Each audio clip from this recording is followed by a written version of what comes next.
আমি ঠান্ডা ঘরে ক্লাসে চুমুক দিতে দিতে কোনো মিডিয়ার সামনে গিয়ে ভাষণ দিয়ে নেতা হইনি বস। আমি আত্মসম্মানের জন্য কমিউনিস্ট পার্টি করি। আর যদি সেই আত্মসম্মানে কেউ আঘাত করে, আত্মসম্মান বিকিয়ে দিয়ে কমিউনিস্ট পার্টি কেন, অন্য কোনো পার্টি করবো না। আচ্ছা। আত্মসম্মানটা আমার কাছে অনেক। আমার আ- মেয়ে বড় হচ্ছে তো, হ্যাঁ। দুদিন পরে যদি প্রশ্ন করে যে বাবা তুমি মানুষ তো কামিয়েছো, আত্মসম্মান কি কামাতে পেরেছো, আমি মেয়ের চোখের দিকে তাকে উত্তর দিতে পারবো না। তো ফলে এতে আত্মসম্মানের প্রশ্ন বস। ছাড়বো কি না ছাড়বো সেটা সময় বলবে। বাট এটুকু তোমাকে বলে রাখছি, আত্মসম্মান বিকিয়ে কিছু করবো না। আচ্ছা, রাজ্য কমিটি থেকে কেউ ফোন করেছিল? কোনো নেতা, মোহাম্মদ সেলিম থেকে কি কোনো নেতা তোমার সঙ্গে যারা কাজ করেছে এতদিন ধরে? প্রচুর রাজ্য কমিটি মেম্বার ফোন করেছে, করার কথা স্বাভাবিক। প্রচুর কর্মী সমর্থক ফোন করেছে, প্রচুর সাংবাদিক বন্ধুরা ফোন করেছে, এটাই স্বাভাবিক। বাট যাদের ফোন আশা করেছিলাম তাদের ফোন আসেনি। কাদের ফোন যা- আশা করেছিলে ঠিক? যাদের ফোন আশা করিনি তাদের ফোন এসছে। That's it. আমি তোমাকে বলছি, শুধু দক্ষিণ জেলা নয়, টপ টু বটম, বাঁশ থেকে শুরু করে রাজ্য পর্যন্ত, হুম, এমন কন্ডিশন আমাকে করেছে যে কন্ডিশনে এই চিঠিটা দিতে আমি বাধ্য হয়েছি। পরে যদি কোনোদিন স্কোপ থাকে প্রকাশ্য বলবো বস। হুম, এই যে যারা বলছে তৃণমূলে যাবে তৃণমূলে যাবে, তো কাউন্টার তো একদিন একদিন দিতে হবে। আজ না হোক কাল, কাল না হোক পরশু, যেদিন কাউন্টার দেবো সেদিন আমি বলবো। হ্যাঁ, মানে আমি ওরকম দলবাজি করে ভালো ছেলেকে উড়িয়ে দেবো, খারাপ ছেলেকে নিয়ে আসবো, কোনোদিন করিনি, করবোও না। আমার হুম। এথিক্স, আমার নীতি আদর্শ কোনোদিন শেখায় না, কারণ আমি মার খেয়ে উঠেছি। আমি জানি একজন কমরেড তৈরি করতে গেলে কতটা কষ্ট হয়। বাট Correct কথা। তারপরে এটা বললাম, আচ্ছা আমি, হ্যাঁ, আমার বিরুদ্ধে অভিযোগ এসছে এবং সেই অভিযোগকে প্রায় শিলমোহর দিচ্ছে, আমি তৃণমূলে গেছি। সেটা আমার বিশ্বাস করতে হবে? আমি তৃণমূলের সঙ্গে যোগসাজশ করে ডেমন পার্টি চালাই? গোটা রাজ্যের মানুষ বিশ্বাস করবে? তাহলে এই অভিযোগ যখন এলো রাজ্য পার্টিতে, রাজ্য পার্টির উচিত ছিল অভিযোগকে প্রথমে ছিঁড়ে ফেলে দেয়া। আচ্ছা ঠিক আছে, অভিযোগ ছিঁড়ে ফেললো না, তদন্ত করুক আমি যোগসাজশ আছে কিনা, মানুষকে জিজ্ঞেস করুক আছে কিনা। তা করলো না, আমাকে গিল্টি ফিল করবার জন্য রেডি হয়ে গেল। হুম। দ্যাটস ইট ভাই। তুমি মানে তুমি সারা জীবন লেফটের খবর কভার করে গেলে, তোমাকে যদি কেউ পার্সোনালি বলে, তোমার বাড়ির বাবা মা বা তোমার খুব কাছের বন্ধু বান্ধব, যে তুই তো আলটিমেটলি তৃণমূলের সুবিধা করছিস, তুমি মেনে নিতে পারবে তো? তারপর দিন তোমার পোস্ট আসবে তো? আমি তো বলছি যাদের করার কথা নয়, যাদেরকে আমি ঘৃণা করি, চরমভাবে ঘৃণা করি, তারা করছে। পার্টিটা এরা চালায় এবং পার্টিটা এরা এখনো আরো অনেক দিন ধরে চালাবে। ওরকম তোমার মনে হয় ভাই? পার্টির একটা স্ট্রাকচার আছে, সেই স্ট্রাকচারে এবারে প্রতিকূল রহমানও যেতে পারেনি। আমি তোমার সামনে মুখ খুললাম কেন? কারণ আমি রেজিগনেশন দিয়েছি তাই মুখ খুলেছি। তো হুম। আমি এখনো সমর্থক, তোমার মতো আমিও একজন সমর্থক, বুঝেছো? তাই আমি বলছি তোমার কাছে, বাট আমি বাইরে কিছু বলবো না। হ্যাঁ, বাট এটা আমি মানে, যদি আমি সত্যিই পার্টির সদস্য হতাম, যদি আমি সত্যি রাজ্য কমিটির মেম্বার থাকতাম, আমি তোমার সঙ্গে এই কথাই বলতে পারতাম না, আরে তোমার বলা অ্যাকসেপ্ট উচিতও না। করেছে কি তোমার এটা? মানে তোমার আই পদত্যাগ? Don't care. আমার পদত্যাগপত্রে একসেপ্ট করলো কি না করলো আমি সেটা জানতে চাইনি। আমি সিদ্ধান্ত নিয়ে জানিয়ে দিয়েছি, দ্যাটস ইট। এরকম বহু সিদ্ধান্ত নিয়ে আমাকে জানিয়ে দিয়েছে, তো আমি সেটাই করেছি। একজন পার্টিতে ইলেক্টেড হওয়ার যেমন তোমার অধিকার আছে, হুম। রিজেক্টেড করারও অধিকার তোমার আছে, এটা কমিউনিস্ট পার্টি তোমাকে দিয়েছে। তো আমি সেটাই করেছি, আচ্ছা, দ্যাটস ইট। আচ্ছা দাদা, তুমি কি আইএসএফ এর এই জোটটার বিরোধিতা? আমি অনেক কিছুর বিরোধিতা আছি, শুধু আইএসএফ কেন? হুমায়ুনের সঙ্গে যাওয়াটা কি তুমি সঠিকভাবে নাও? আচ্ছা হুমায়ুন আইএসএফ নয়, ঠিক আছে ছেড়ে দাও। তুমি বলো তো, সিপিএম রাজ্য দপ্তরে জামাতের পার্টি ওয়েলফেয়ার, জামায়াতের উইংস, তুমি হ্যাঁ, দেখো। গেছিল, গেছিল। আচ্ছা ছেড়ে দাও তুমি, এসডিপিআই এর মিটিং এ যাবে, সিপিএম এর জেলা সম্পাদক জিজ্ঞেস করছো কেন গেছো, বলে রাজ্য পার্টি বলেছে। এসডিপিআই কে? তুমি জানো নিশ্চয়ই, এসআইও, হ্যাঁ, পিএফআই, হ্যাঁ, হ্যাঁ, হ্যাঁ। জঙ্গি সংগঠন, যারা ভারতবর্ষে ব্যান হয়েছে, দুটো ফর্মে ব্যান্ড হয়ে নতুন ফর্ম করেছে এসআইও, তাদের হুম। এসডিপিআই, তাদের মিটিং এ যাবে? কমিউনিস্ট পার্টি চলছে। হিন্দুদের জন্য যদি আরএসএস হয়, মুসলমানদের জন্য এসডিপিএ। ঠিক কথাই। আমি তার সঙ্গে মিটিং করবো শুধুমাত্র ভোটে জেতার জন্য, একটা সিটের জন্য? আরে ভাই ঠিক আছে, 10 বছর পরে সিট নেবো। প্রতিকুর রহমান বলেছেন এই প্রতিকুর রহমান এমএলএ হবে? সৃজন ভট্টাচার্য বলেছে? কেউ বলেছে? তুমি কোনোদিন চেয়েছো অনৈতিক জোট করে? তাহলে যদি ওরকম করতে হতো তাহলে তৃণমূলের সঙ্গে জোট কর না, বিজেপির সঙ্গে জোট কর না। যদি মনে হয় যে তৃণমূল প্রথম শত্রু, তাহলে বিজেপির সঙ্গে জোট করো, করে হারাও। এইবারে বিরোধী দল বিরোধী পাবে, সামনে বারে সিও সরকার করবে। যদি মনে করো যে বিধানসভা স্ট্র্যাটেজি নিয়ে লড়বে, যদি মনে করো যে বিজেপি শত্রু, তাহলে ভাই তৃণমূলের সঙ্গে জোট করো। তুমি যা করছো তার চেয়ে তো খারাপ করছো। এই প্রশ্নগুলো করা যাবে না। এই প্রশ্নগুলো করলেই তুমি এই ক্ষেত মজুরের রাজ্য সম্মেলনে ডেলিগেট হতে পারবে না। আচ্ছা আমি রাজ্য কমিটির পার্টি রাজ্য কমিটির মেম্বার, আমি ক্ষেত মজুর রাজ্য কমিটিতে ডেলিগেট হওয়ার যোগ্যতা আমার নেই, শুধু এই প্রশ্নগুলো করি বলে? হুম, ঠিক কথাই। তুমি দক্ষিণ জেলা পার্টির পেজ দেখো, বিগত 1.5 বছরে আমার ডেমরা লোকসভা কেন্দ্রে কোথাও কোনো প্রকাশ্য সভাতে তুমি আমার দেখাতে পারবে না। সভা হয়নি, প্রতিদিন সভা হয়েছে, হুম। আমার ঢুকতে দেওয়া হবে না কেন? তাহলে আমাকে লোকসভায় ক্যান্ডিডেট করেছিলে কেন? আমি তো হতে চাইনি বলেছি। এইটাই তো আমি অনেকদিন ধরে ভাবছিলাম, গতকালও কার সঙ্গে আলোচনা করছিলাম। প্রতিকুর দাকে কিন্তু কোনো মিছিলে দেখা যাচ্ছে না, কোনো প্রোগ্রামে দেখা যাচ্ছে না, কেন? কারণটা কি? তা আমার ভিতর ট্যাগ লাগাতে সুবিধা হয়, প্রতিকূল তো কোনো প্রোগ্রামে থাকে না। এইটে আমি যদি ওরা ভেবেছে আমি আর ৫ জনের মতো মুখ বুজে চুপচাপ সহ্য করে যাব। হ্যাঁ? তো ফলে ওরা আজ থেকে ৫ বছর পরে, ১০ বছর পরে এটা বলতে সুবিধা হবে, প্রতিকূল তো কোনো প্রোগ্রাম, মিটিং, মিছিলে আসে না। জনগণ বলল, "হ্যাঁ, তাই তো দেখতে পাচ্ছি না তো।" জনগণও হুম। বলল, "ঠিক করেছে। বের করে দিয়েছিস, ভালো করেছে।" ওসব মিডিয়ার নেতা প্রচুর আসে, হাওয়া নেতা হয়। লোকজন বলতো তখন। আমি আগে সিদ্ধান্ত নিয়েছি বলে লোকজন এখন প্রশ্ন করছে যে কেন ওকে রাখা হয়নি। এখন লোক প্রশ্ন করছে, ২ দিন পরে লোক প্রশ্ন করতো না। লোকজন ওদের কথাই বিশ্বাস করতো। যে হ্যাঁ, ও তো মিটিং মিছিলে থাকে না। আমাকে দায়িত্ব দিয়েছে ফলতা, জাহাঙ্গীর খানের এলাকা। হ্যাঁ, আমাকে দায়িত্ব দিয়েছে বিল্লাপুর, বাওয়ালি, জাহাঙ্গীর খানের এলাকা। হ্যাঁ, হ্যাঁ, হ্যাঁ। আমি বললাম যে আমি তো পার্টিটা শিখতে আসছি, করতে আসছি। আমার ৪ টে যে এরিয়াগুলি আমার দায়িত্ব দিলে, একটা জায়গায় কাজ করার মতো দায়িত্ব দেবে না? ঠিক। একটা জায়গায় দাও আমার কাজ করার মতো। বলল না, সবাই বলছে এটা মেজরিটির সিদ্ধান্ত মানতে হবে বলে চাপিয়ে দিল আমার ঘাড়ে।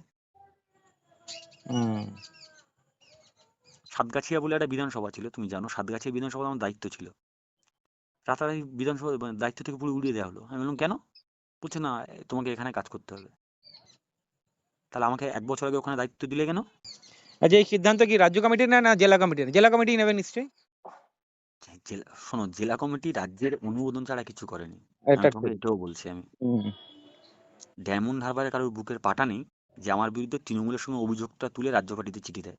সেটা জেলা রাজ্য থেকে সিগন্যাল পেয়েছে, পেয়ে জেলা ওই লোকাল কমিটিকে বলেছে, এরিয়া কমিটিতে বলেছে, এরিয়া ব্রাঞ্চকে বলেছে দে, চিঠি দে, আমরা আছি পেছনে। তাই চিঠি দিয়েছে। নইলে চিঠি দেওয়ার হিম্মত কারণ নেই। তো আমার যন্ত্রণা হচ্ছে এই জায়গাটায়, এবং আরো যন্ত্রণা কি জানো? এই প্রশ্নগুলো আমি মানে আমার মতো বাচ্চা ছেলেদের করতে হচ্ছে, যারা বুড়ো আদ্দামরা বসে আছে পার্টিতে, শুধুমাত্র ওই রাজ্য কমিটির পদটুকুর জন্য চুপচাপ মুখে কুলু মেটে বসে আছে। তো ফলে এটা পরিবর্তন, তুমি বলছো না আজকে রতন বাগচি থাকবে না, মোহাম্মদ সেলিম থাকবে না, each and every one silence. হুম। কমিউনিস্ট পার্টিতে যদি ভয় পেতে হয় তাহলে সেটা কমিউনিস্ট পার্টি থাকবে ভাই। কমিউনিস্ট পার্টি মিটিংয়ে না বলতে ভয় লাগে, যে বললে বোধহয় সেলিমদা কাউন্টার করবে, সেলিমদা সমালোচনা করবে। আরে সূর্যদার সময় তো মানে সবচেয়ে বেশি তো ইয়ং জেনারেশন সূর্যদার সময় এসছে। সবুজ কার মানে কোন সময় আসছে? সূর্যদার সময়। আমি কোন হ্যাঁ, সময় এসেছি? সূর্যদার হ্যাঁ, সময়। হ্যাঁ, হ্যাঁ, হ্যাঁ। সূর্যদাকে মিটিংয়ে তুলোধনা করতাম। পরের দিন ডেকে বলতো, আচ্ছা এটা বললে কেন বললে বলো তো? আমি, সূর্যদা এই কারণে, এই পয়েন্টটাও হয়েছে। ঠিক বলেছো, তোমার পয়েন্ট অফ ভিউটা ঠিক। ২ দিন পরে ফোন করবে, ফাঁকা আছে, ওটি অফিসে আসবে। অফিসে যাবো, সূর্যদা বলবে, তুমি না তোমার পয়েন্টটা ঠিক বলেছো, বাট এই দেখো নতুন ফ্রাঙ্কফুটে এই আর্টিকেলটা বেরোচ্ছে, পড়েছো না? সুবিধা পড়িনি, এটা পড়ে দেখো। হ্যাঁ, এটা একটা নতুন পয়েন্ট আছে। তবে হ্যাঁ, আমারটা ভুল, হ্যাঁ আমার ওই অ্যাঙ্গেলটা ভুল। হ্যাঁ, এখন কত কিছু শিখতে হয় বলো তোমাদের থেকে। দ্যাট ইজ দ্য কমিউনিস্ট পার্টির মানে সেক্রেটারির অ্যাপ্রোচ। সূর্যদাকে লোকে গাল দেয় কারণ মিডিয়ার সামনে কথার জাগলি নিয়ে ঘোরাতে পারতো না, ভালো ভাষণ দিতে পারতেন না। But hmm. কমিউনিস্ট পার্টির মধ্যে যেটা পরিবেশ ছিল সেটা সূর্যদা বজায় রেখেছিল। দ্যাটস ইট, আর কিছু না। তুমি বুদ্ধিমান, এর চেয়ে বেশি কিছু বললাম না। আমি যদি না বলি, হ্যাঁ, যারা এই মানে যে পেড বাহিনী, হুম। এখন তো একটা পয়সা দিয়ে একটা বাহিনী চলে, হুম। এবং যারা বলছে তৃণমূলে যাবে, তৃণমূল যাবে, হ্যাঁ, আমি একদম পুরো ইন্ডিভিজুয়াল বলে দেবো, তারা পার্টি, রাজ্য পার্টি থেকে ৭,০০০ ৮,০০০ টাকা ওয়েজ নিয়ে সোশ্যাল মিডিয়াতে পোস্ট করে।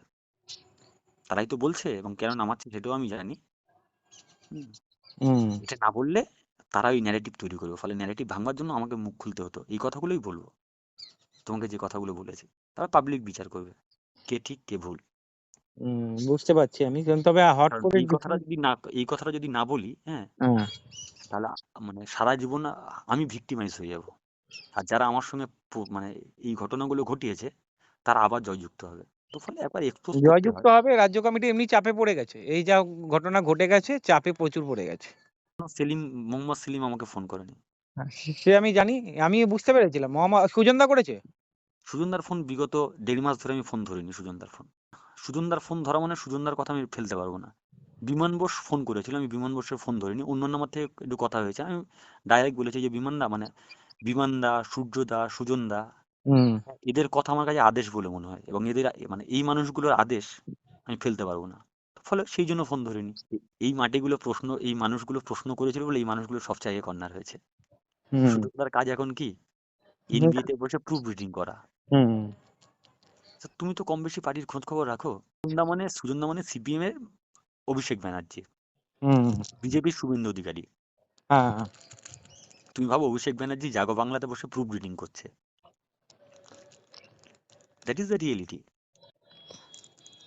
ঠিক কথাই।